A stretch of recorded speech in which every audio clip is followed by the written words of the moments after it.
तो दोस्तों, जैसा कि हम लोग बात कर रहे थे रेत की मछली उपन्यास के बारे में, और ये एपिसोड इसका आखिरी एपिसोड होगा। तो किताब का अंत जानने के लिए प्लीज वीडियो के अंत तक बने रहिएगा। तो चलिए शुरू करते हैं। बाहर टैक्सी रुकने की आवाज से अचानक मैं कुमुद की उस छोटी सी दुनिया में लौट आई हूँ। झप झप करके टैक्सी के दरवाजे बंद होते हैं और खुली हंसी की दो आवाजें सुनाई देती हैं।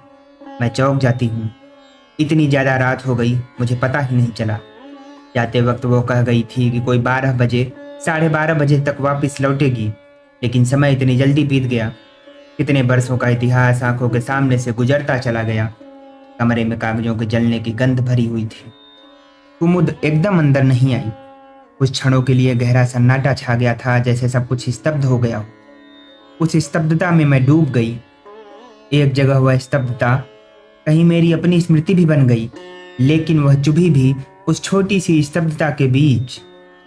मैंने सोचा वहां कुमुद होगी और उसकी छोटी सी दुनिया का कोई एक खुशी से फूला हुआ एक साथी होगा। बिल्कुल ठीक ऐसी ही एक दुनिया यहाँ से बहुत दूर कई बरस पहले बंबई के उस छोटे से कमरे में भी छूट गई थी, जिसमें मेरे और तोरू के लिए जगह नहीं थी। बाहर अंधेरे में हल्के स्वरों में कुछ कहा गया। इस बार टैक्सी का एक ही दरवाजा बंद हुआ और टैक्सी चली गई। थोड़े से अंतराल के बाद अपने आप गुनगुनाती हुई कुमुद अपना बैग झुलाती हुई अंदर आई और ठिठक गई। अजीब तरह से नाक चढ़ाकर उसने कहा, क्या जला रही हो कुंतल? सारे कमरे में गंध भरी है। उत्तर क्या देती? मन बिल्कुल स्वस्थ नहीं था। मुझे पता नहीं चला था, लेकिन हो सकता है कि उन कागजों के जलने से अप्रिय गंध पैदा हुई हो। एक मरा हुआ इतिहास जलने से सुगंध तो उठेगी नहीं।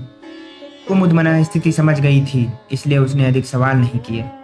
कपड़े बदलते हुए उसने इतना जरूर कहा, तुमने अच्छा ही किया कुंतल कि ये सब जला दिया। जलाने के बाद तुम अपने प्रति भावुकता छोड़ सकोगी। लेकिन एक बात बताओ कुंतल, जिस दुनिया को छोड़ आई हो उससे अब ऐसा लगाव क्यों बना रखा है? उत्तर मैंने इस बात का भी नहीं दिया। कुमुद समझ गई कि मेरा मन कहीं गहरे से आंदोलित है।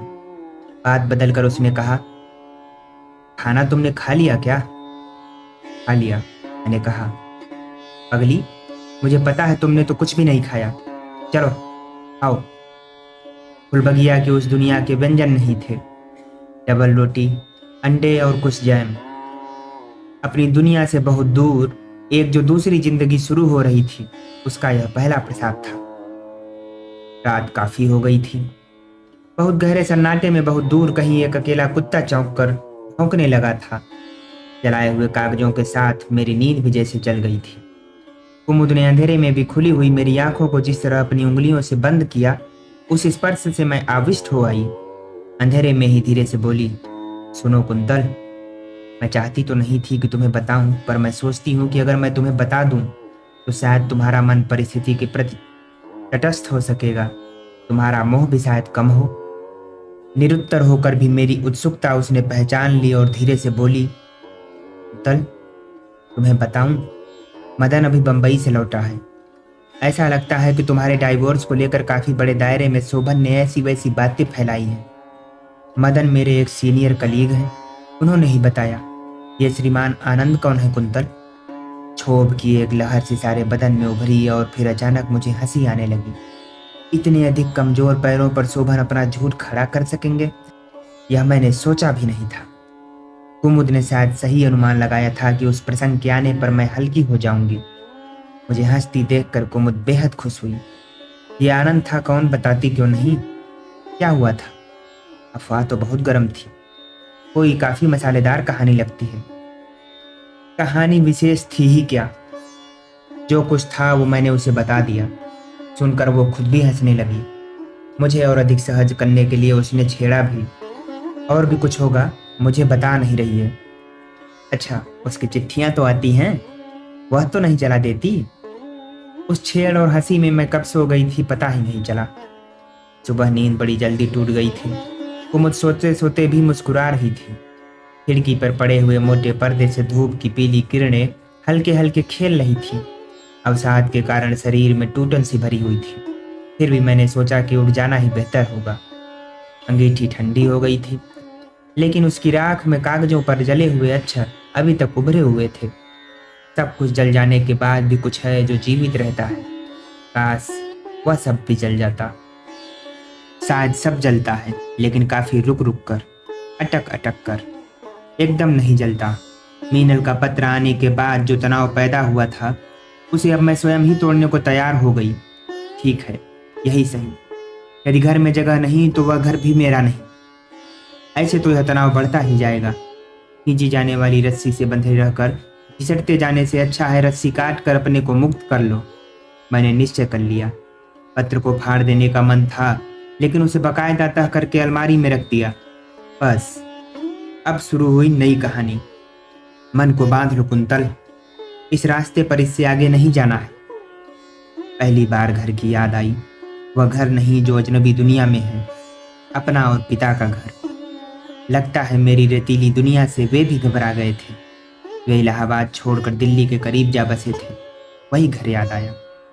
अंधगली की आस छोड़ते ही जैसे दूसरा रास्ता अपने आप खुलने लगा। ठीक है, मैंने सोचा, माँ के पास चली जाऊंगी। यहाँ की रेतीली दुनिया से कुछ तो चैन मिलेगा। जाऊंगी और कल ही जाऊंगी। तैयारियां शुरू हो गई। कपड़े सहेजे जाने लगे, लेकिन वह कल इतनी आसानी से नहीं आ पा रहा था। मीनल का खत आया था, शोभन का नहीं। हो सकता है शोभन का खत भी आए और वह दूसरी तरह का हो। शायद आ जाए, पर फिर कल आ जाए। और अचानक एक शाम वह सारी रेत फिर उड़ गई, जाने कहाँ चली गई। शोभन का पत्र आया, एक्सप्रेस। तुम चली आओ। पत्र में विशेष गरमाई नहीं थी, लेकिन एक बार फिर मैंने आंखें मूंद ली। वही तैयारियां जो माँ के यहाँ जाने के लिए अनमने ढंग से कर रही थी, सहसा उत्साहपूर्ण तैयारियों में बदल गई। बम्बई शहर कुंतल के लिए नया नहीं था, लेकिन अचानक वह काफी नया लगने लगा था। तोरू सफर भर परेशान होती आ रही थी, लेकिन स्टेशन पर उतरते ही उसमें भी न जाने कहाँ का उत्साह आ गया था। एक ऊंची इमारत के आगे टैक्सी रुकी। टैक्सी वाले ने पैसे निकालते समय मेरे हाथों का कंपन देखा। पैसे निकालने में कितनी देर हो रही थी। इमारत के द्वार की ओर देखने की हिम्मत नहीं हुई। लगा शोभन टैक्सी की आवाज पर आ गए होंगे। उसी तरह दोनों बाहें फैलाकर स्वागत करेंगे। दरवाजे पर कोई नहीं था। एक गोरखा चौकीदार ऊँघ रहा था। तोरू को संभाल कर दूसरे हाथ से अटैची दरवाजे तक खींची। दरवाजा अभी वैसा ही सुना था। जब मैं बिल्कुल दरवाजे तक पहुंच गई तो ऊँघते गोरखे ने आंखें ऊपर उठाई। शोभन साहब का घर यही है? मैंने पूछा। कौन शोभन? गोरखे ने आश्चर्य से पूछा। शोभन साहब, वो जो वो छठा माला, चौथा फ्लैट, ऊपर ऊपर, कहकर वह फिर ऊँघने लगा। ऊपर अकेले ही पहुंचना होगा। साथ तोरू है, अटैची कैसे ले जाऊं? बम्बई के बारे में काफी सुनती रहती थी। अटैची छोड़ना उचित न लगा। धीरे धीरे एक बाह में तोरू को लटकाए अटैची घसीटती सीढ़ियां चढ़ी। सीढ़ियों के बाद लंबा बरामदा था और उसी बरामदे में कहीं चौथे नंबर का फ्लैट था। अटैची अब यहाँ छोड़ दी। अधिक खोजना नहीं पड़ा, फ्लैट मिल गया था। थोड़ी देर द्वार के बाहर खड़ी रही। अब सोचती हूँ कि कितनी मूर्ख थी मैं। सोच रही थी जैसे द्वार अपने आप खुल जाएगा। थोड़ी देर बाद दरवाजा खुला। खोलने वाला एक नौकर था। वही अजनबी निगाहें, वही अपरिचय के सवाल। मेरी बात सुनकर उसने लपक कर अटैची नहीं पकड़ी। एक और होकर अंदर आने को भी नहीं कहा।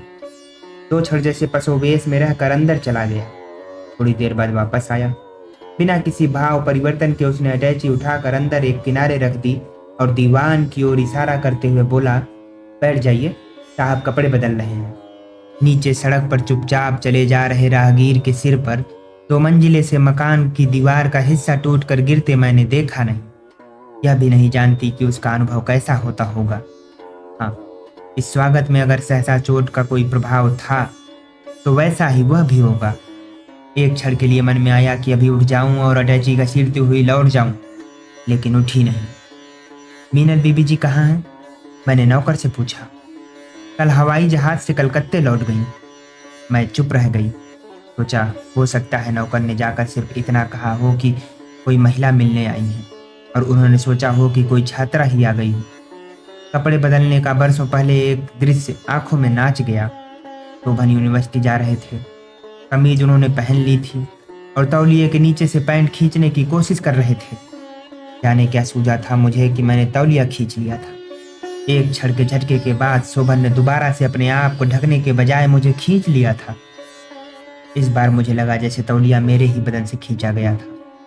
मौसम यकायक हरारत से भर गया था और हम दोनों पसीने से नहा गए थे। कई बरस पहले की वह याद ठंडी हवा की तरह पलकों को छू कर चली गई। और शोभन आए, शोभन ही, सच। लेकिन उस एक क्षण में जो हुआ वह थोड़े से शब्दों में नहीं समा सकता। बच्चे कभी कोई कपड़ा उछाल कर ऊंचे पर अटकी चीज उतारना चाहते हैं और सहसा पाते हैं कि उछाला गया कपड़ा खुद वहीं जाकर अटक गया। लगभग यही कुछ हुआ उस एक क्षण में। जाने कितने दिनों की बर्फ की परत तोड़कर मन उछला और उछाल लेकर वहीं जमा रह गया। शोभन आए, शोभन ने देखा और फिर मैंने पाया कि शोभन के चेहरे पर जो कुछ था वह न देखती तो अच्छा था। वहां एक बहुत ठंडा निष्प्राण सवाल चिपका हुआ था। उस सवाल के शब्द कुछ भी हो सकते थे, यानी ठीक हो, या कब आई, या क्या आना बहुत जरूरी था। इससे भी अधिक शब्दों की आवश्यकता होगी, बल्कि संभवतः एक समूचे ग्रंथ की आवश्यकता होगी उस एक क्षण की व्याख्या के लिए। मेरा मन ठहर गया, बल्कि भय से सिमट गया। एक क्षण देर से ही मैंने नमस्कार किया। तोरू आश्चर्य से उनकी ओर देख रही थी। संभवतः उससे अधिक आश्चर्य से वे अपने आप को देख रहे होंगे। तोरू के चेहरे के सामने चुटकी बजाकर उसे बहलाने का छोटा सा नाटक करने के बाद शोभन ने नौकर को आवाज दी और बोले, इनके लिए तौलिया साबुन वगैरह बाथरूम में रख दो। तुम चले कहाँ जाते हो? स्वर की हल्की सी तिक्तता शायद मेरे लिए थी। परिस्थिति को एक बार नए सिरे से संभालने के लिए मैंने जल्दी में ही अपने को दोबारा समेटा। आपका स्वास्थ्य कैसा है? मुझे उत्तर देने में उन्होंने जल्दबाजी नहीं की, लेकिन पूरी तरह से विरक्त भी नहीं हुए। बहुत अनमने और व्यस्तता भरे स्वर में बोले, ठीक हूँ, ऑफिस जल्दी जाना है, बोर्ड ऑफ डायरेक्टर्स की मीटिंग है। जिस तरह खींचकर उन्होंने जुराब चढ़ाई उससे लगा जैसे वे अपने आप पर कोई परत चढ़ा रहे हैं। तोरू आपको बहुत याद करती थी, रास्ते भर आपको पुकारती आई, मैंने फिर कहा। उत्तर की बजाय और अधिक व्यस्त होकर उन्होंने उसी तरह एक बार तोरू के सामने चुटकी बजाई और पहले से भी ज्यादा ऊंची आवाज में नौकर से बोले, मेरा नाश्ता लगाओ, क्या कर रहे हो? मुझे लगा बर्फ को तोड़ना इतना आसान नहीं है, कम से कम अभी तो नहीं है। तोरू को मैंने नीचे बैठा दिया और एक नज़र कमरे पर डाली। अपनी फुलबगिया के ऊपर का नीला कमरा एक क्षण के लिए कौंध गया और लगा उसी एक क्षण में भयानक अपरिचय बिखेर गया। कहाँ थी वह गंध, कहाँ थी गाढ़े परिचय की वह गुनगुनी रोशनी? देखो, उसे जमीन पर क्यों बिठा दिया? ऊपर बिठाओ या अंदर? कहते कहते वे रुक गए। अंदर पलंग पर तोरू के बिठाए जाने का हुक्म वे पूरे अधिकार से दे सकें इस स्थिति में शायद नहीं थे। फिर भी मन बड़ा आश्वस्त हुआ। तोरू को अंदर नहीं ले गई, थोड़ी बड़ी हो गई थी इसलिए गिर जाने का डर कम था, इसलिए उसे सोफे पे बिठा दिया और बाथरूम चली गई। बाथरूम जाना बहुत आवश्यक तो नहीं था, फिर भी लगा थोड़ी देर कम से कम पलायन के रूप में ही सही वहां आना आवश्यक था। कोई 10-1 मिनट लगे होंगे वहां। उस बीच बातचीत का एक और छोर मैंने खोज लिया। सोचा इस बीच शोभन को लिखे गए पत्रों के बारे में पूछूंगी कि वे मिले या नहीं, और इसके अतिरिक्त उनके साप्ताहिक के बारे में लेखकों की प्रतिक्रिया बताऊंगी। हाथ मुंह धोकर मन थोड़ा शांत हो गया था। बाहर आई। तोरू के आसपास सोफे पर कुछ रंग बिरंगे कागज और पत्रिकाएं बिखरी हुई थी। मन को बहुत अच्छा लगा। तोरू उनमें व्यस्त थी। उसे प्यार करके मैं अंदर गई। मेज पर एक प्लेट में आधा खाकर छोड़ा नाश्ता और आधा कप पी गई चाय पड़ी थी। नौकर मेरे अंदर आते ही उसे समेटने लगा। मैंने अनायास पूछा, साहब चाय नहीं पियेंगे?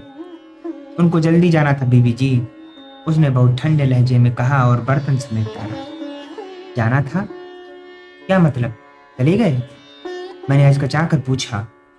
जी, बोल गए हैं लंच दफ्तर में करेंगे। आपके लिए क्या बनाऊं बीबी जी? नौकर ने किचन की ओर लौटते हुए पूछा। मुझे लगा वह कहीं दूर से बोल रहा है या फिर मेरे कान बंद हो गए हैं। बहुत कठिनाई से ही मैं कह सकी, कुछ नहीं। आपने तो जी नाश्ता भी नहीं किया है अभी, उसने कहा। लेकिन अब और सुनने की स्थिति में मैं नहीं थी। तोरू अभी उन कागजों से खेल रही थी। अगर उस समय कुछ सुनाई दे रहा था तो वह था नीचे सड़क का शोर, बेतरह शोर, लगातार बढ़ता जाता शोर। वह शोर कानों में कभी कभी आज भी बजता है। समुद्र के ज्वार की तरह उमड़ते हुए शोर में मैं थी वहां अकेली, असहाय, किसी भी क्षण दो पैरों के नीचे से धरती खींच लिए जाने की प्रतीक्षा करती हुई। खिड़की के नीचे कितनी दूर होगी सड़क? अगर इस खिड़की से कूद जाऊं तो क्या यह शोर एक क्षण के लिए थमेगा? इसके बाद सारा दिन सफर से टूटे शरीर को मैं उस खिड़की से दूर अलग खींचती रही। क्या होगा तोरू का अगर मैं? नौकर 2 बार तोरू के लिए दूध ले आया था। बहुत आग्रह के बाद भी मैं दोपहर को कुछ खा नहीं सकी थी। शाम के करीब 1 कप चाय भर पीकर बैठी रही। नौकर तोरू को लेकर नीचे चला गया। उस अकेलेपन के एक दिन को किस तरह नाप सकी, यह स्वयं आश्चर्यजनक है। शाम को भी नहीं, रात को आए शोभन। नौकर शायद उन्हें नीचे से ही मिल गया था। वह उनकी फाइलें ला रहा था। शोभन जिस तरह अंदर आए उससे यकायक मैं भयभीत हो उठी। पहले तेजी से अंदर आए। अंदर शायद उन्होंने बोले जाने वाले संवादों को दोबारा तोला। उसके बाद इस कमरे के दरवाजे तक आकर तीखी आवाज में बोले, आखिर यह तरीका क्या है? यहाँ भी नाटक शुरू हो गया? मैं हचकचा कर उठ पड़ी। उनका चेहरा देखती रह गई। लगा वे अभी किसी न किसी को जमीन पर पटक देंगे। आवाज और नीची करके बोले, आखिर यह खाना न खाने का तमाशा क्यों खड़ा किया है?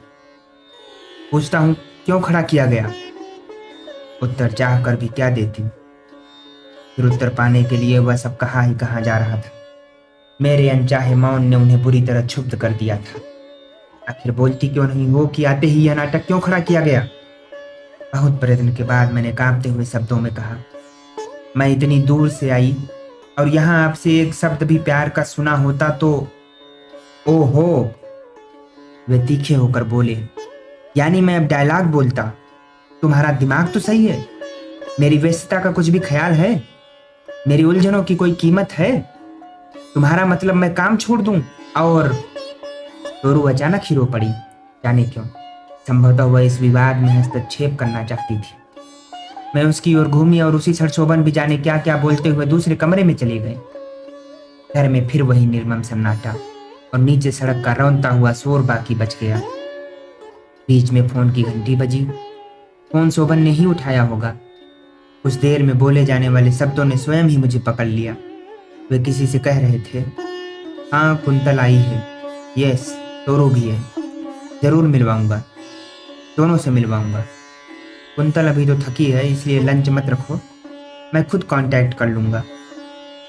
शब्द सुने, अपने बारे में अंदर से बोले गए शब्द, लेकिन नहीं, अब और अपने आप को छल नहीं सकती। ये शब्द मुझे और धोखा नहीं दे सकते। समझ गई थी कि अंदर घोट घोट कर मारी जाने वाली कुंतल को बाहर प्रिया के रूप में प्रदर्शित किया जा रहा था। शब्द और अधिक छल नहीं सकेंगे, मैंने निश्चय किया।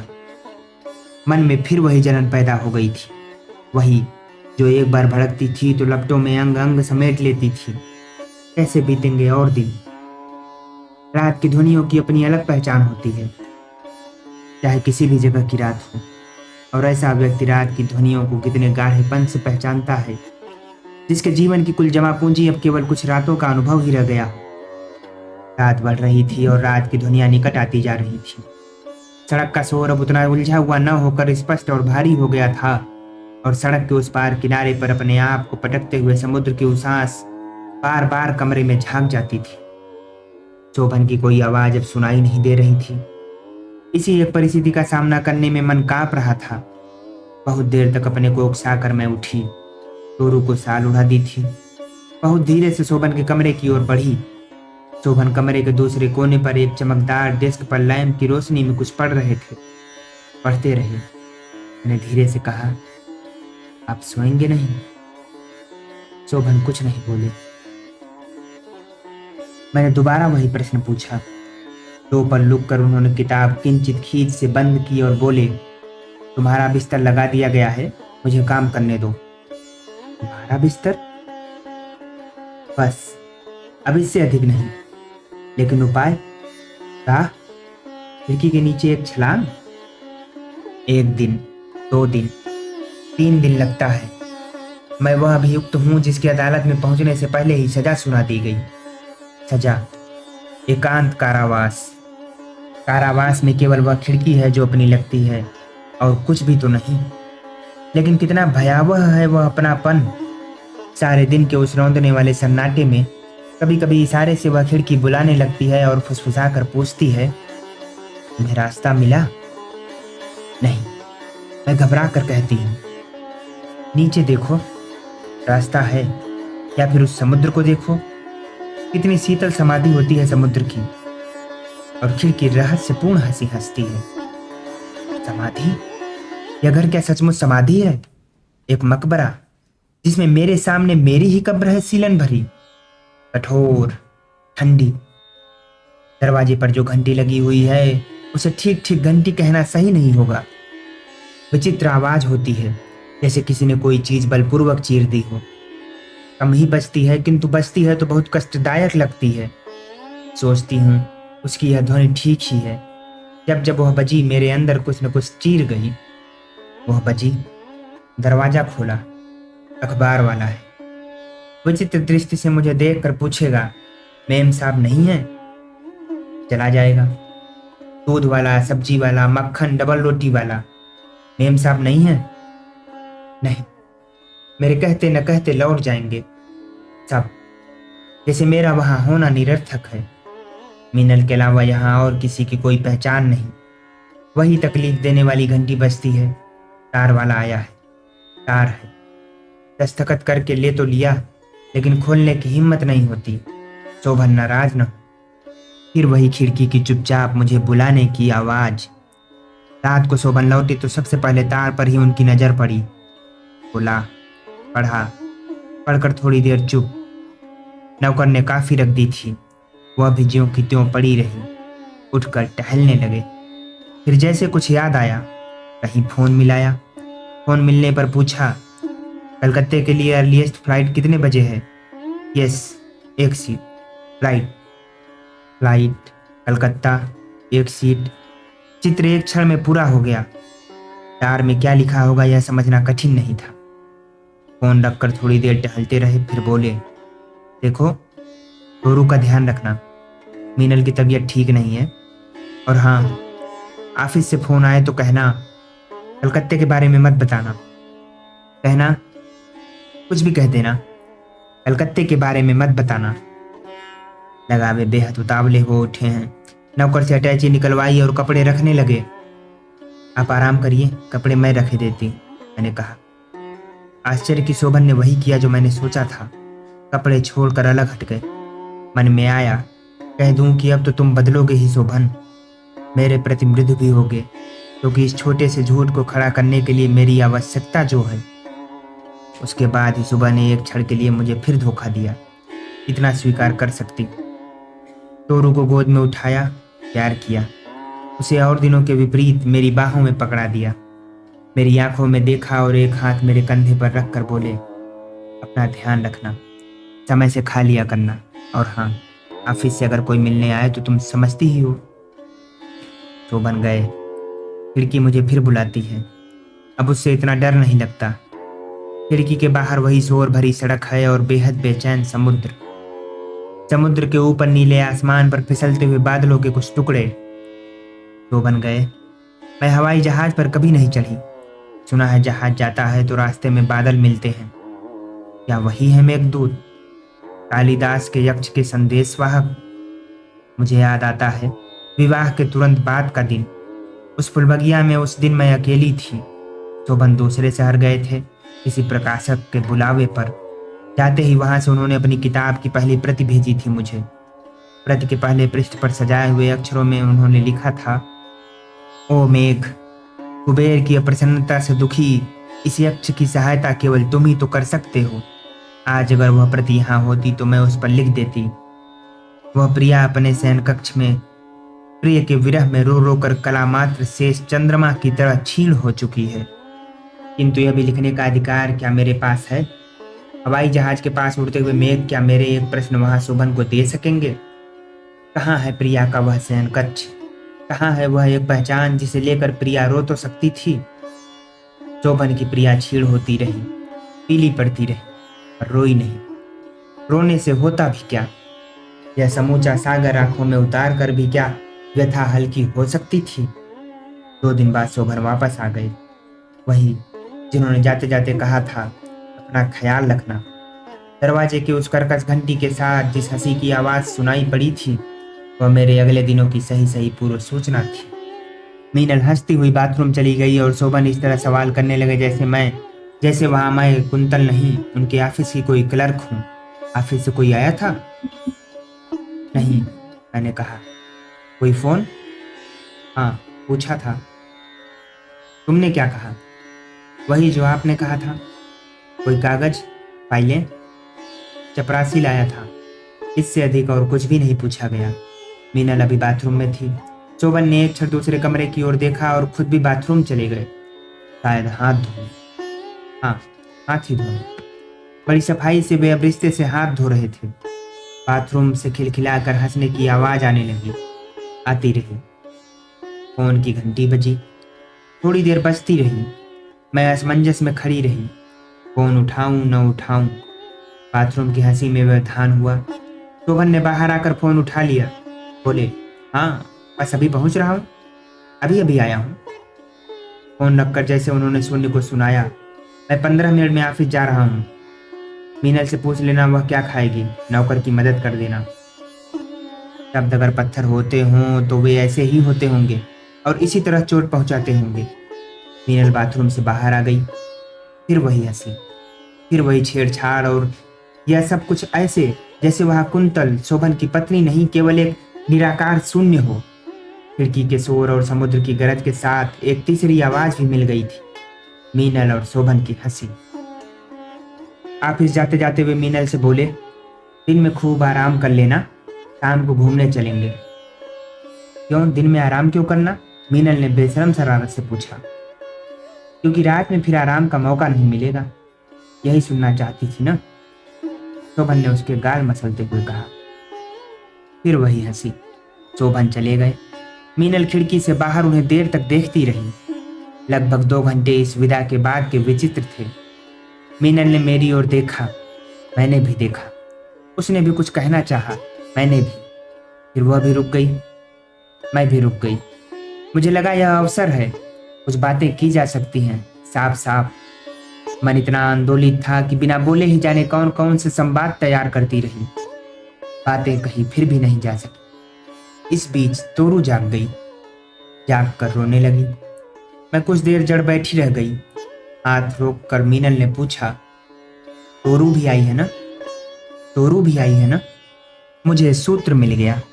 मैंने अपने तीखेपन को वश में करते हुए कहा, शोभन से इतनी बातें हुई, उन्होंने बताया नहीं? हम लोगों को इतनी बातें करनी थी कि इसका जिक्र होने का अवसर ही नहीं आया, मीनल ने कहा। अगली बात मैं ऐसे खोजने लगी जो कहीं मेरे प्रतिशोध से जुड़े, लेकिन मीनल अचानक विचित्र ढंग से नाक चढ़ाकर बोली, ओहो, ये गंदगी अभी पड़ी है? तेरी की। उसने खाली अटैची जमीन पर उलट दी। मैं तोरू को गोद में उठा लाई थी। अचानक जमीन पर उलट दी गई उस गंदगी पर मेरी नजर पड़ी। प्रयोग में लाए गए गर्भ निरोधक। वो कागज उठाना, उसने कहा। कागज उसने खुद ही उठा लिया। कागज में उस गंदगी को खुद ही लपेटते हुए नाटकीय रुमान के साथ जैसे अपने आप से उसने कहा, कुछ गंदगियां सुंदरतम चीजों से भी ज्यादा प्रिय होती हैं, क्यों कुंतल? बर्दाश्त से बाहर होने पर भी कुछ विशेषताएं किसी को जड़ बना देती हैं। एक पर एक मुझे लग रहा था वे बातें मेरे और शोभन के रिश्ते के ताबूत पर कीलों की तरह जड़ती जा रही थीं। सर भन्ना रहा था, शरीर जैसे बुखार से तप उठा था। तोरू गोद में होकर भी जैसे वहां नहीं थी। अपनी तमाम घृणा और अपने निरंतर अपमान से उपजी जिज्ञासा को समेटकर मैंने तीखे स्वर में कहा, तुम्हें शर्म नहीं आती? अब लगता है वे शब्द कितने नपुंसक थे, फिर भी उन्होंने अपना काम तो कर ही दिया। उन्हीं थोड़े से शब्दों ने जैसे मेरा सारा क्षोभ उठाकर मीनल के ऊपर पटक दिया। मीनल सन्नाटे में आ गई। उलटकर जवाब देने की हिम्मत उसे नहीं हुई। मेरा मन यह समझकर और अधिक अधीर हो उठा। आगे वह कुछ बोले और मैं अब सब कुछ कह डालूं, इसकी तत्परता मुझे कपाए दे रही थी, लेकिन वह बोली कुछ नहीं, वहां से हट गई। मेरे साथ फिर बच रही अबोध तोरू, मेरी कुंठा और सड़क से समुद्र तक फैला शोर। रात वे घूमने गए। तोरू भी उनके लिए बाधा ही थी, इसलिए तोरू को भी घर पर ही छोड़ गए। जाने क्यों इस एकांत से मैं पहली बार आतंकित हुई। लगा कोई न कोई अनहोनी होगी। काफी रात गए उस अनहोनी के लिए अपने आप को तैयार करती रही। मीनल की दिन की पराजय थोड़ा सा सहारा दे रही थी। मन में मैंने निश्चय कर लिया था, जो भी हो धीरता से बाहर आना होगा। लड़ाई, अपनी लड़ाई खुद लड़नी होगी। रात घंटी बजी। अनुमान था शोभन और मीनल होंगे। बाहर हंसी सुन पड़ी थी, फिर भी विश्वास था नौकर शायद सोने की तैयारी में रहा होगा। तीसरी बार घंटी बजने पर दरवाजा मैंने ही खोला। शोभन थी, मीनल भी, दोनों चुप। 2 क्षण तक वे वहीं उसी तरह खड़े रहे। मैं दरवाजे से अलग हटाई। वे अंदर आए और दरवाजे को अच्छी तरह बंद किया। अभी मैं पीछे घूमी ही थी कि किसी हाथ ने मेरे बाल पीछे से पकड़कर खींचे। मेरे घूमते न घूमते शोभन ने शायद घूंसे से चोट की। शब्दों ही से तैयार थी मैं, और अब लगा कि वह अनजानी आशंका क्या थी। उसके बाद संभलने का अवसर नहीं मिला। झटके से बलपूर्वक जमीन पर पटकी जाने के बाद कमर और पसलियों के पास जूते की नोक की भरपूर ठोकर और उठाकर दोबारा जमीन पर पटक दिया जाना। उन थोड़े से क्षणों में एक असहाय चीख भी गले में ही सूख गई थी। शोभन चुप थे, केवल इस बात पर कि मैंने मीनल को गालियां दी थी। वे थोड़े से शब्द उन दोनों की तफरीह के क्षणों में गालियां बन चुके थे, और सफाई या प्रतिवाद का अवसर तो वहां था ही नहीं। रात कितनी हो गई थी पता नहीं। तोरू के कारण तोरू जाग न जाए और जाग कर उनको परेशान न करे, इसलिए मुझे एक बिस्तर पर धकेल दिया गया था। कमरे में इतना अंधेरा तो नहीं था। आश्चर्य होता है तब सहसा मर जाना क्यों न हुआ था। बाहर समुद्र का उफान है। खिड़की उसी तरह फुसफुसा कर कहती है, कुंतल खामोश रहना, दर्द की कराह भी न हो, खामोश रहना। साथ के पलंग पर मीनल है और शोभन। जाने कैसे फुलबगिया वाला शोभन अपनी केंचुल उतार कर रह जाता है मात्र पशु, बल्कि पशु युगल। गरजते हुए सागर की आवाज में उनकी नग्नता 2 मदांध पशुओं की तरह फूट पड़ती है। उठना होगा। शोभन वहां कहाँ है? शोभन यह जो कुछ है। मैं कराह कर उठी और झटके से दरवाजे की ओर बढ़ी कि कम से कम दूसरे कमरे में चली जाऊं। शोभन थम गए। लपक कर उन्होंने मेरा हाथ पकड़ा और दोबारा पलंग पर पटक दिया। क्या नाटक करती है? दुनिया में कोहराम मचाएगी? दुनिया को दिखाएगी? नहीं, दुनिया को अब दिखा भी क्या सकती। दिखाने के लायक रहा ही क्या था। वह जिसने मुझे एक झलक देखने के लिए तपती धूप में दिन गुजारा था, खड़े खड़े मात्र वही शोभन थे मेरे पास, जिसे मैं दुनिया को दिखा सकती थी। अब इस अशोभन को कहाँ ले जाऊं? किसे दिखाऊं? विचित्र स्थिति थी। अपमान और प्रताड़ता सह रही थी मैं, और रूठ रही थी मीनल। घंटों रूठना और फिर शोभन द्वारा मनाया जाना। लगता था जैसे वहां एक सस्ता नाटक खेला जाने लगा हो। मीनल इसी तरह उस सुबह से रूठी हुई थी। मीनल को उठा उठा कर हार गए थे, मगर मीनल चुपचाप पड़ी हुई थी, सो नहीं रही थी। हार कर शोभन तैयार हुए। नाश्ते की मेज पर ले जाने के लिए एक बार फिर उसी तरह मनुहार करते रहे। मीनल नहीं उठी। शोभन एक कप चाय खुद लाए। मीनल फिर भी नहीं मानी। बहुत इसरार के बाद बोली, कुंतल को पिला दो, मुझे नहीं पीनी। शोभन फिर भी जिद करते रहे। कुछ कस्में भी खाई थी। नाटकीय ढंग से रूठी हुई मीनल ने और अधिक नाटकीय होकर जो कहा वह मैंने भी सुना। वह अपनी हैसियत के लिए रूठी हुई थी। वह कह रही थी कि उसने शोभन के लिए जीवन दे दिया, पर मिला क्या? वह पत्नीत्व का एक छोटा सा पद भी तो नहीं पा सकी। तोरू रो पड़ी, जाने किस बात पर। संभव है कि यह तोरू का शैशव सुलभ प्रतिवाद रहा हो। तोरू जोर से रोई। मीनल और शोभन के नाटक के संवाद बंद हो गए या रोने की आवाज में डूब गए। कितना अच्छा लगा उस समय उसका इस तरह रो पड़ना। मैंने चाहा यह रोना कम से कम थोड़ी देर और न रुके। सहसा आंधी जैसे वेग से मीनल के कमरे से निकलती शोभन की आकृति दिखी। क्षण भर में उनके चेहरे का रौद्र भी दिखाई दे गया। अनायास मेरे हाथ बचाव में ऊपर उठे, लेकिन आक्रमण के वेग के सामने वह हथेलियों की ढाल बहुत छोटी थी। तोरू सहम कर एकदम चुप हो गई। पशु और आदमी के बीच एक अंतर है। आदमी के हाथ होते हैं और पशु के हाथ पैर में अंतर नहीं होता। आदमी के हाथ और पैर में अंतर होता है। शोभन के उस आक्रमण में वह अंतर मिट गया था। मेघदूत की पंक्तियों का गायन करने वाले, बड़े बड़े सम्मेलनों में साहित्य की ध्वजा लेकर खड़े होने वाले उस बुद्धिजीवी के हाथों और पैरों का अंतर मिट गया था। मेरी आंखों के आगे सहसा अंधेरे का पर्दा खिंच गया था, क्योंकि लात और घूंसों के आघात के साथ मेरा सिर बलात् फर्श पर टकरा दिया गया था। वे मारने के साथ साथ विचित्र स्वर में चीखते भी जा रहे थे। उसे चुप नहीं करा सकती थी। जीना हराम कर दिया है, जान लेकर छोड़ूंगा। पहली बार एक मृत्यु भय भी मुझ में उभरा था उस क्षण। मुझे लगा अशोभन सचमुच विचित्र हो गए हैं और शायद मेरी जान लेकर ही छोड़ेंगे। ठीक उसी क्षण दरवाजे की घंटी बजी। शोभन थोड़ा सा रुके। उनके शब्द अब केवल गालियों में बदल गए थे। मेरे पिता, मेरी माँ और मेरे कुल को दाग लगाने वाली भद्दी गालियां। घंटी दोबारा बजी। शोभन चौंक कर अलग हो गए। उसी आवेश में वे कमरा लांघ कर द्वार तक गए। वहां जो भी हुआ, उल्टे पांव वापस आए। कमरे की बाहर की ओर वाला द्वार भिड़ाया। मीनल से बोले, मीनल, तोरू को चुप कराओ। मेरे निकट आकर उन्होंने झटके से मेरा चेहरा अपनी ओर किया।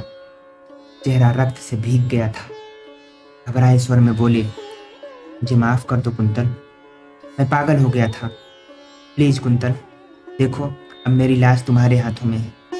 तुम्हारे पिताजी आए हैं, उन्हें मालूम न हो यहाँ क्या हुआ है। बस जल्दी से बाथरूम जाओ और हाथ मुंह धोकर कपड़े बदल लो। उनकी आशंका सही थी। मेरे न उठने पर उन्होंने सहारा देकर उठाया और बाथरूम में पहुंचा दिया। मीनल तौलिए से जल्दी जल्दी फर्श पर गिरा हुआ खून साफ करने लगी थी। मैंने सुना शोभन कह रहे थे, आपकी बेटी फिसल कर गिर पड़ी, चोट आ गई।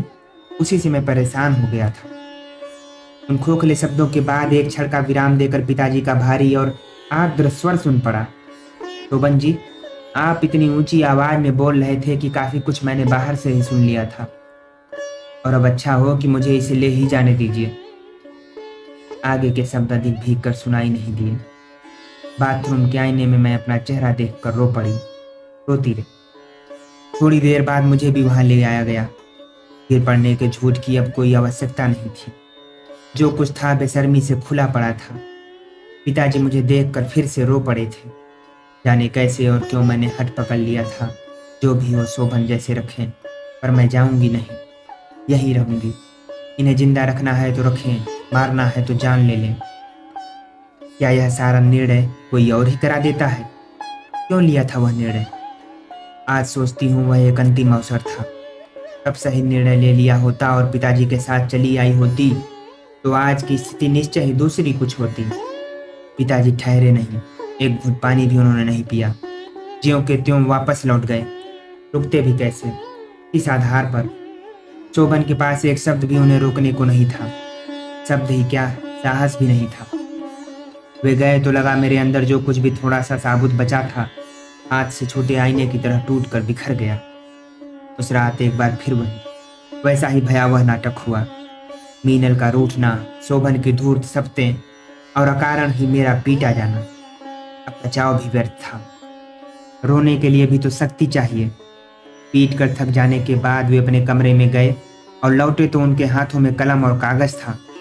शब्द चबाते हुए बोले, यह कलम लो और लिखो।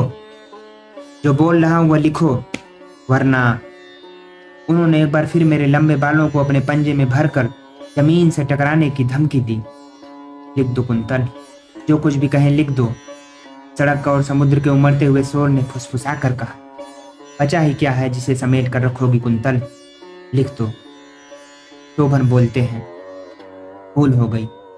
जो कुछ बोलते हैं वह इन्हें शोभन रहने ही कहाँ देता है।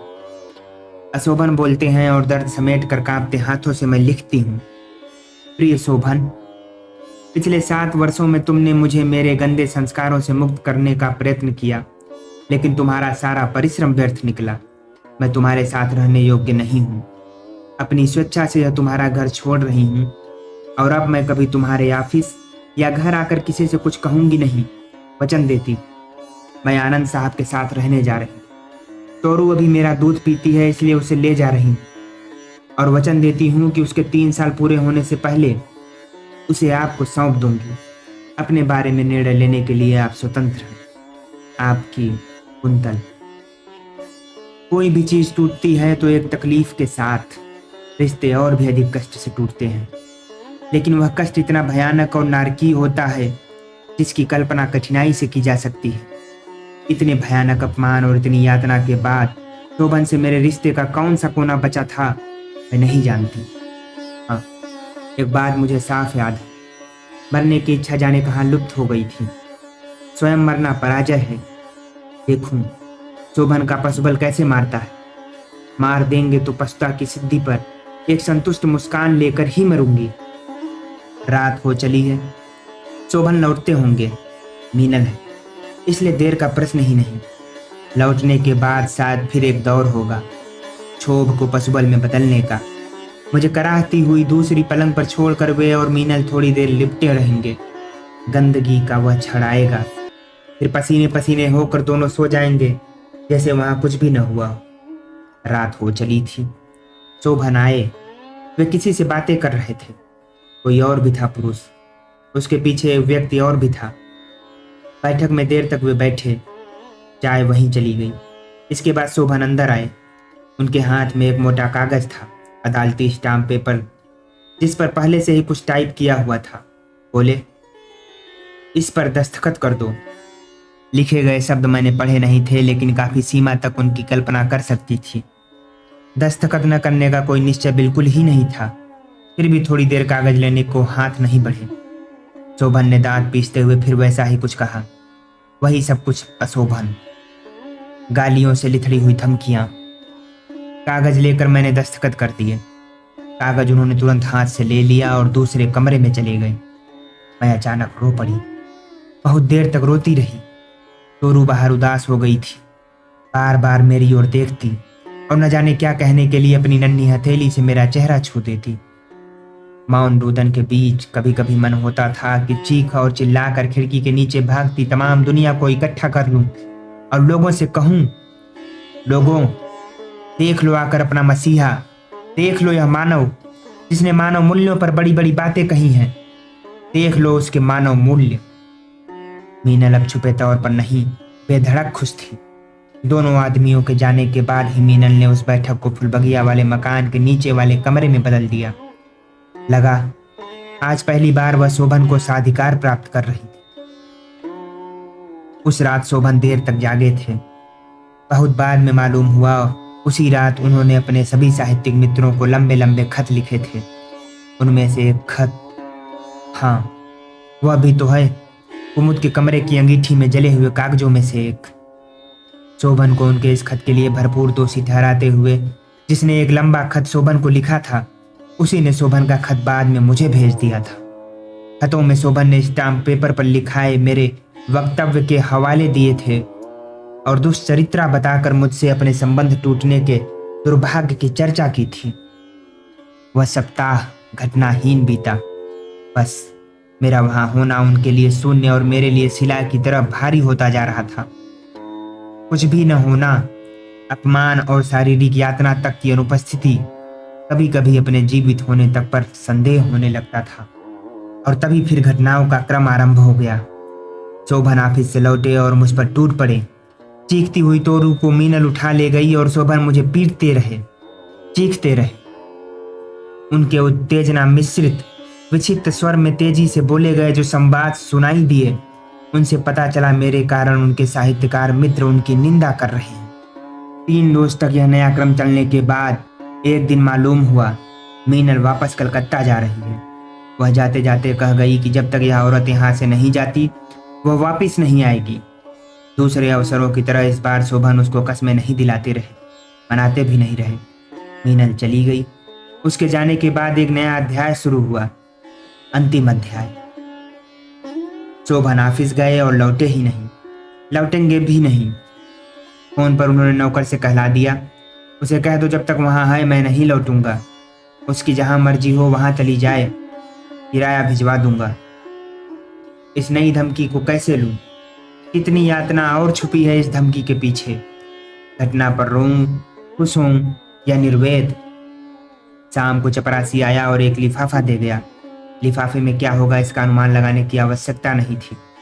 इस बात पर खेद भी निरर्थक ही था कि उसमें 100 रुपए के एक नोट के अलावा लिखी गई एक पंक्ति भी नहीं थी।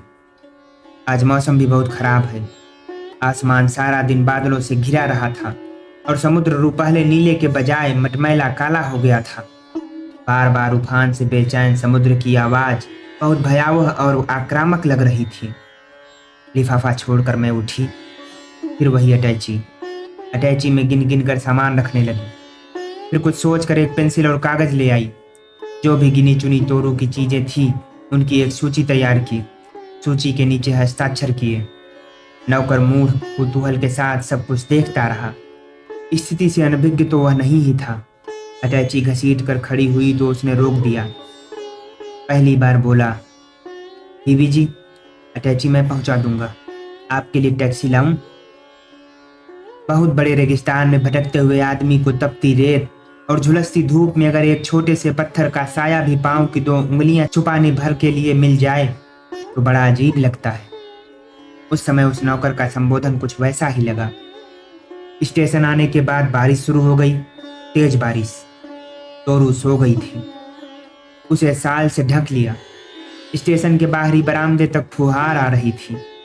तपते हुए माथे पर वह फुहार महसूस करती हुई मैं सोचने लगी, जाऊं तो कहाँ जाऊं? शोभन की माँ के पास, अपने पिताजी के पास, या कहीं और, या फिर रेल की पटरियों पर? पराजित व्यक्ति संभवतः निर्णय लेने की शक्ति भी खो देता है, या कम से कम पहले के निर्णयों पर टिके रहने योग्य तो बिल्कुल ही नहीं रह जाता। शोभन की माँ के पास लौटने की अब कोई राह नहीं थी। तीसरी किसी जगह का अनुसंधान साधारण काम नहीं था।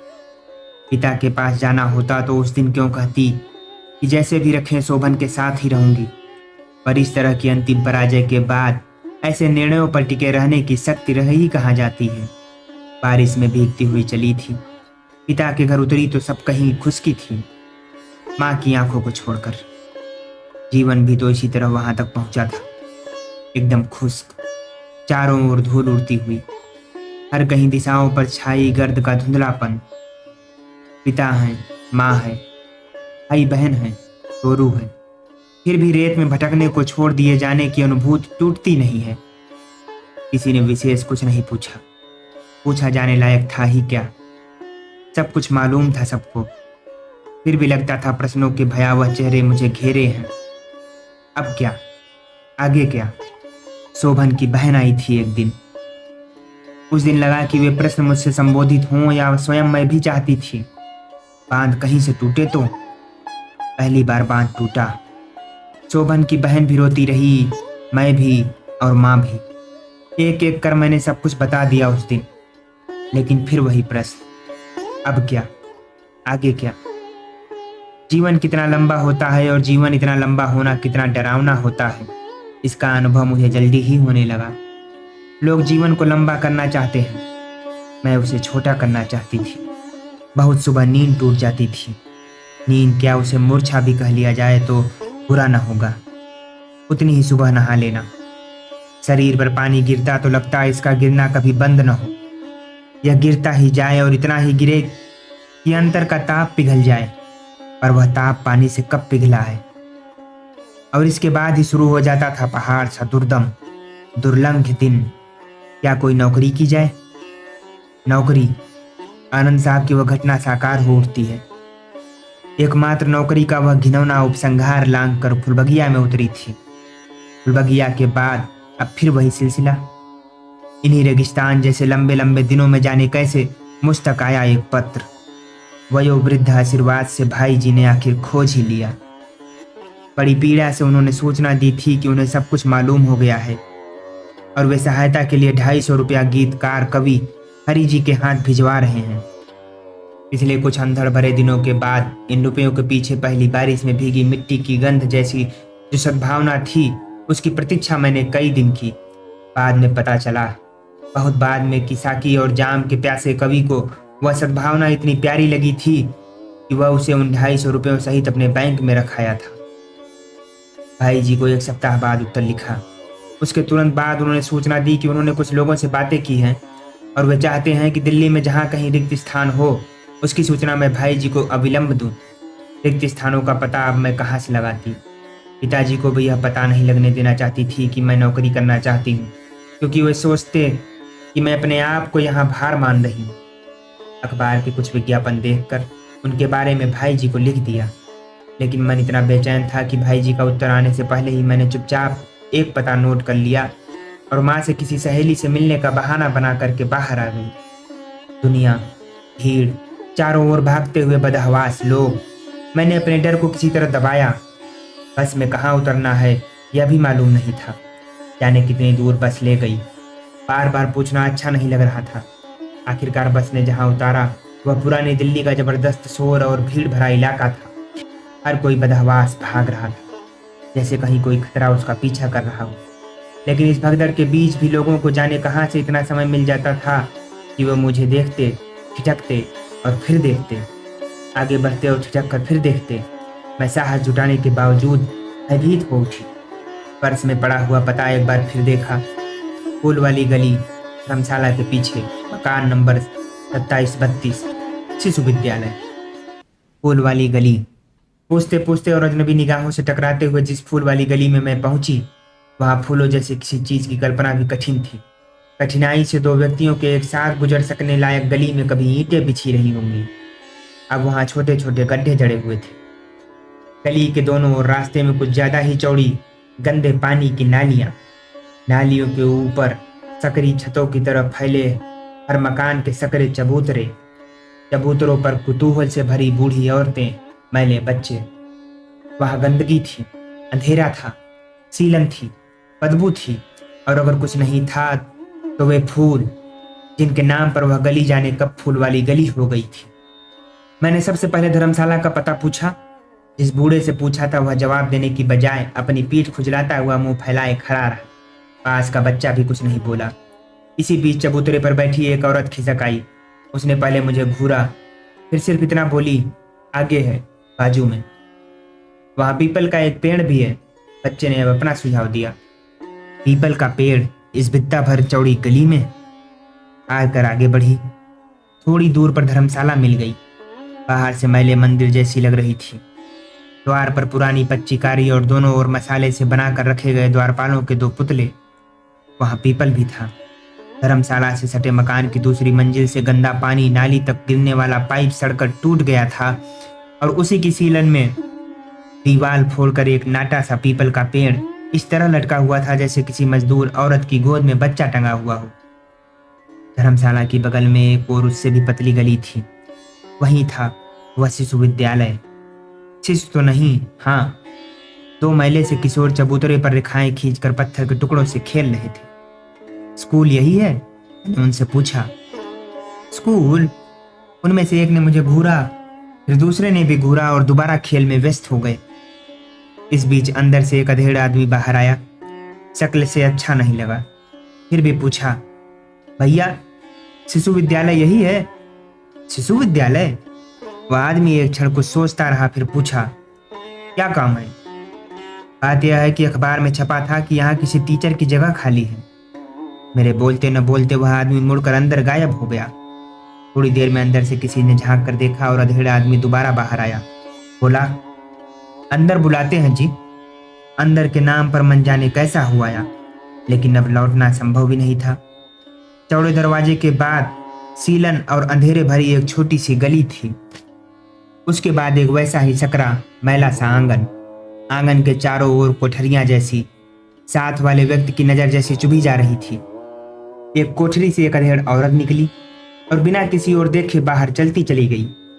अधेड़ आदमी ने जिस कोठरी की ओर इशारा किया उस पर चिक पड़ी हुई थी।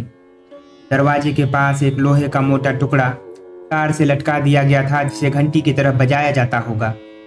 आंगन के कोने में दो टूटी हुई बेंचों के ढेर के बीच एक बदरंग काला तख्ता आधा लुढ़का पड़ा था। चिक के अंदर बिजली के बल्ब की फीकी सी रोशनी में एक भारी भरकम आदमी बेहद घिसी हुई मेज के पीछे बैठा था। मेज के इस ओर पटरे ठोक ठोक कर खड़ी की गई एक कुर्सी थी। आओ जी, बैठो बैठो, भारी भरकम आदमी ने बेसुरी आवाज में कहा।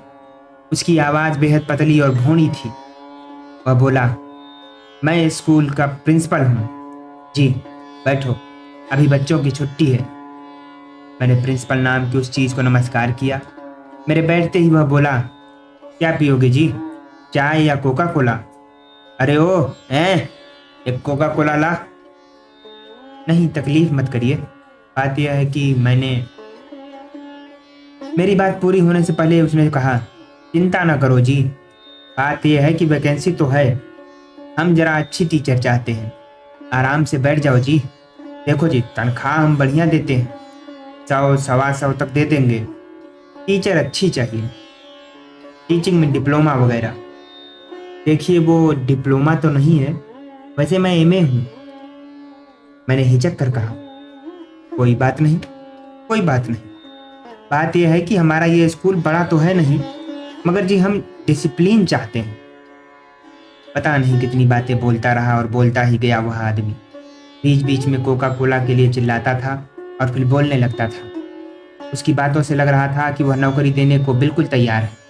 पैसे बहुत ही कम थे, लेकिन उस हालत में किसी काम में अपना मन बटाना शायद किसी नौकरी से भी ज़्यादा जरूरी हो गया था। पैसे बहुत ही कम थे। स्कूल नाम की वह जगह अनाकर्षक थी। यह कहना तो उसकी तारीफ होगी, लेकिन उससे भी ज़्यादा अप्रिय लग रहा था वह भारी भरकम, बहुत बोलने वाला बेसुरा आदमी। सच यह है कि अब जल्दी से जल्दी मैं उससे पीछा छुड़ाने के चक्कर में थी। लंबा भाषण सुन चुकने के बाद खुद मैंने ही कहा, अच्छा तो मुझे आज्ञा दीजिए। क्यों, क्या बात हो गई? वह लगभग बौखला गया। तुम्हें नौकरी नहीं चाहिए? जी नहीं, नौकरी तो चाहिए, मगर देर हो रही है और मुझे घर लौटना है। मैंने कहा। घर की बात करके मैंने गलती ही की। वह घर के बारे में पूछने लग गया। कौन कौन है, शादी हुई या नहीं, पति क्या करते हैं इत्यादि। कठिनाई से ही वहां से उठने पाई। वह आदमी बोला, चलिए मैं बाहर तक छोड़ देता हूँ। नहीं, आप तकलीफ मत कीजिए। नहीं जी, तकलीफ कैसी? मेरे मना करने के बावजूद वह कोका कोला न आने के नाम पर बड़बड़ाता हुआ साथ चल पड़ा। गली तक आकर बोला, तो कल आओ, हमारे मैनेजर साहब भी होंगे इसी टाइम, आओगी ना? गली पार करते करते उसने उसी बेसुरी आवाज में अपना आग्रह दोहराया और अचानक मेरी बांह हाथ में लेकर रुका। मेरे शरीर पर जैसे किसी ने एक साथ कई बिच्छू छोड़ दिए हों।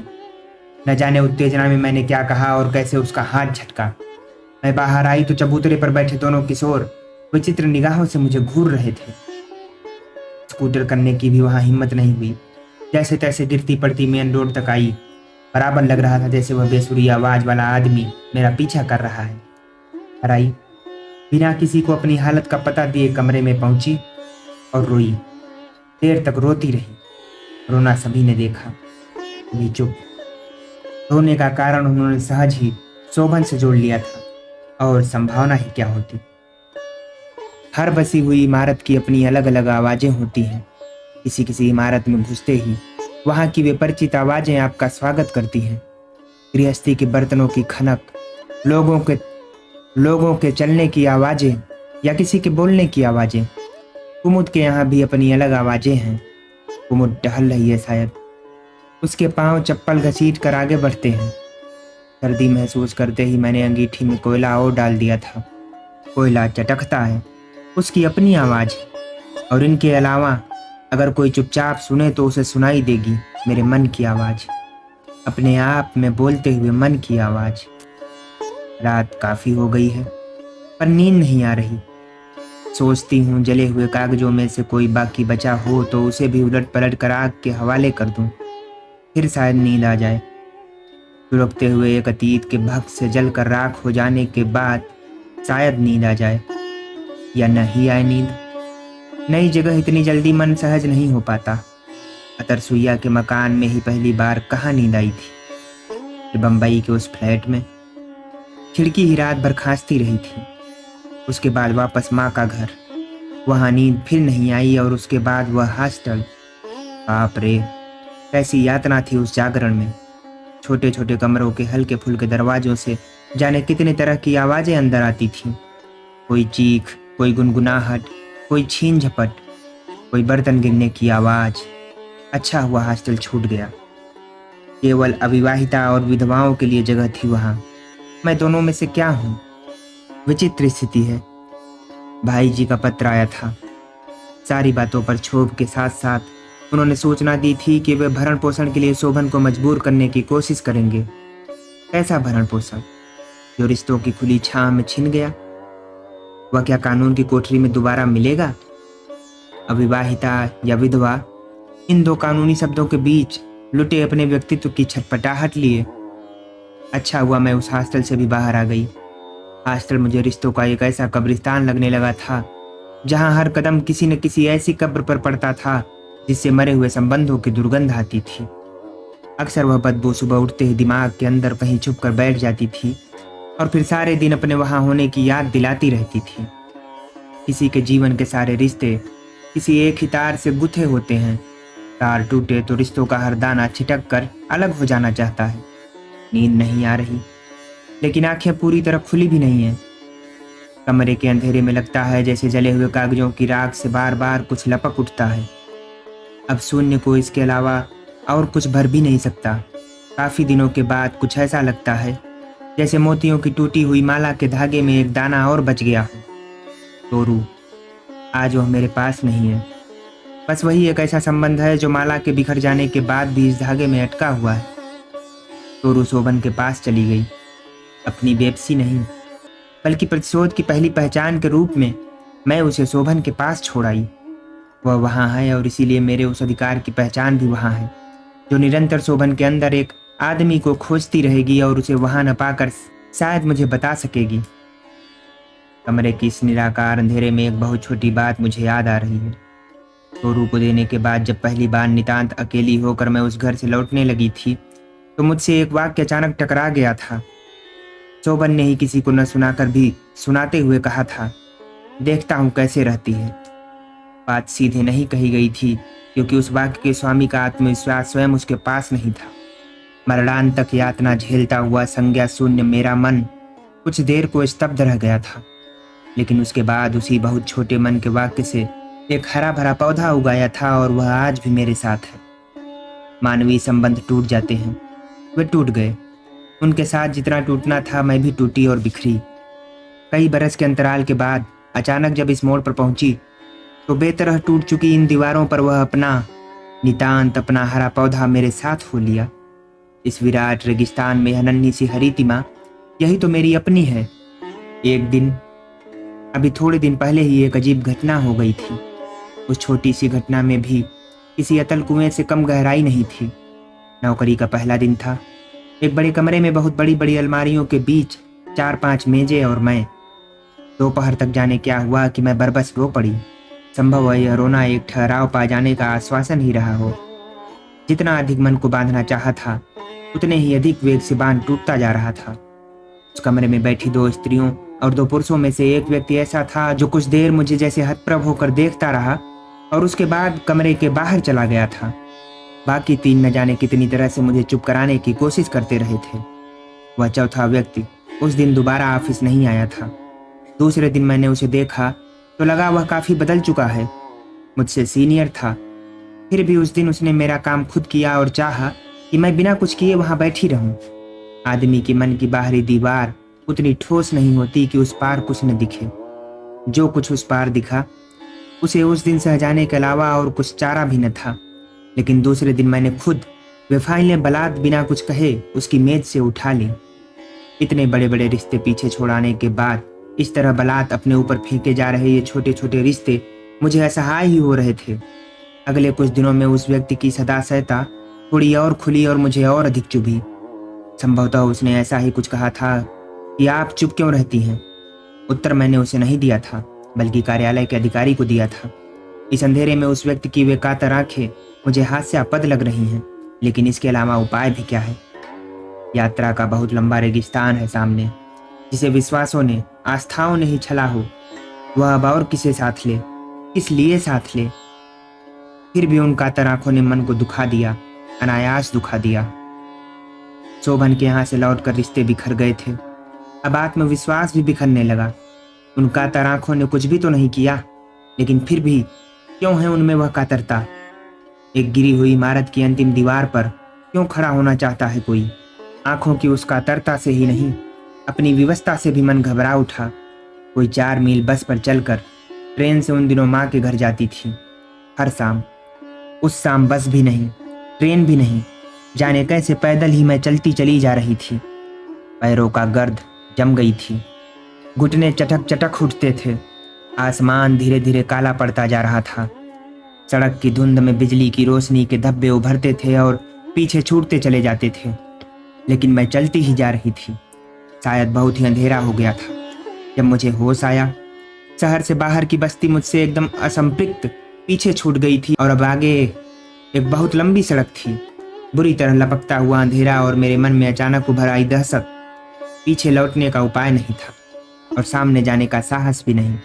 तभी बहुत तेज आवाज करता हुआ एक स्कूटर रिक्शा पीछे कहीं अंधेरे से निकला और मेरे करीब से गुजर कर आगे चला गया। काफी आगे जाकर वह अचानक रुका और रुका रहा। भय की एक लहर मेरे मन में कौंध गई। अभी मैं ठिठकी ही थी कि वह रिक्शा मुड़ा, वापस लौटा और तेजी से मेरे करीब होता हुआ मेरे पीछे चला गया। थोड़ी दूर जाकर वह फिर ठिठका। एक चीख मेरे कंठ तक आकर ठहर गई। क्या यहीं से शुरू होता है वह रेगिस्तान? क्या यही है वह? स्कूटर एक बार फिर उसी तरह तेजी से मेरी तरफ बढ़ा। चीखने से कोई लाभ नहीं था। इस भयानक अंधकार में और दूर दूर तक फैले इस निर्जन में चीख पहुंच भी कहां तक सकती थी। आते हुए स्कूटर में से एक से अधिक लोग थे। यह मुझे तभी पता चल गया था जब वह दूसरी बार मेरी ओर से गुजरा था। उनका पार्श्विक उल्लास स्कूटर की भयानक आवाज के बावजूद मुझे सुन पड़ रहा था। उसी तेजी से स्कूटर फिर मेरे करीब से गुजरा, इस बार लगभग मुझे छूते हुए। उसके धक्के से तो नहीं, लेकिन आतंक से एक और गिर कर मैं चीखी। स्कूटर शायद पहले मुझे आतंकित करना चाहता था। मेरी चीख उस रिक्शे की दहाड़ और उसमें बैठे लोगों के विजयोल्लास में डूब गई। उसमें बैठे लोग झुककर मुझे गिरते हुए देख रहे थे। इसके बाद जो कुछ हुआ उसे मैं दुखद कहूँ या सुखद, मैं नहीं जानती। स्कूटर जैसे किसी चीज से टकराया और एक तरफ से ऊंचा होकर लुढ़का और काफी दूर तक घिसटता चला गया। मैंने सहमी आंखों से देखा। अब वहां चारों ओर सन्नाटा था। स्कूटर खामोश हो गया था और उस ओर से आई हुई हल्की कराहें अब भी सुनाई नहीं पड़ रही थी। देर तक वहां कुछ नहीं हुआ, कोई हिला भी नहीं। मैं उठी और पीछे की ओर दौड़ी।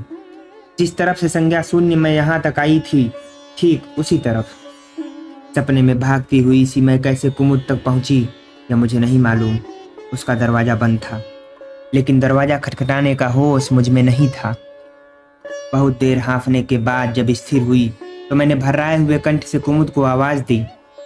उस दिन ऑफिस में अनायास रो पड़ने और उन कातर आंखों के बारे में अफसर से संवाद के बाद कुमुद से अनायास परिचय हो गया था। उस कमरे में बैठने वाले अन्य चारों व्यक्तियों में से सिर्फ वही एक थी जो रिश्तों से ऊब कर और रिश्तों से बाहर एक मानवीय पहचान के लिए भटक रही थी। उसकी यह भटकन मेरी अपनी भी थी। सिर्फ एक ही बार देखा था उसका घर, और शायद कभी होश में आना पड़ता तो पहुंचती भी नहीं। गर्म कॉफी का प्याला देकर कुमुद ने सब कुछ सुना और हंसती रही।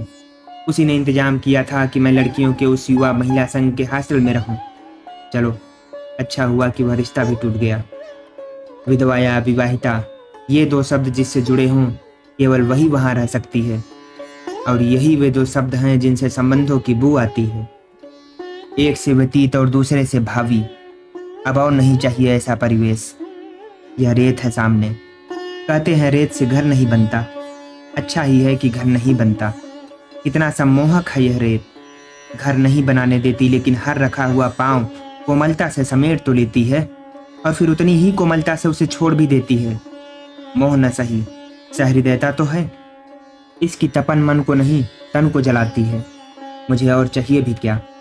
मन की बलात् हत्या के बाद तन इस तरह जले तो सुख ही होगा। रिश्तों की आग में मन जहां जला था वहां तो कुछ नहीं उगेगा अब, लेकिन इस तपती रेत में अब जो जलता है वहां कुछ उग रहा है। देखो, कहीं वह मैं तो नहीं। दोस्तों, इसी के साथ ये उपन्यास समाप्त हुआ। आशा करता हूं कि ये उपन्यास भी आपको पसंद आया होगा। आगे आने वाले दिनों में हम प्रेमचंद की निर्मला उपन्यास की ऑडियो बुक्स लाने वाले हैं, तो चैनल के साथ जुड़े रहिए और वीडियो को लाइक भी कर दीजिएगा। अंत तक बने रहने के लिए आपका बहुत बहुत धन्यवाद।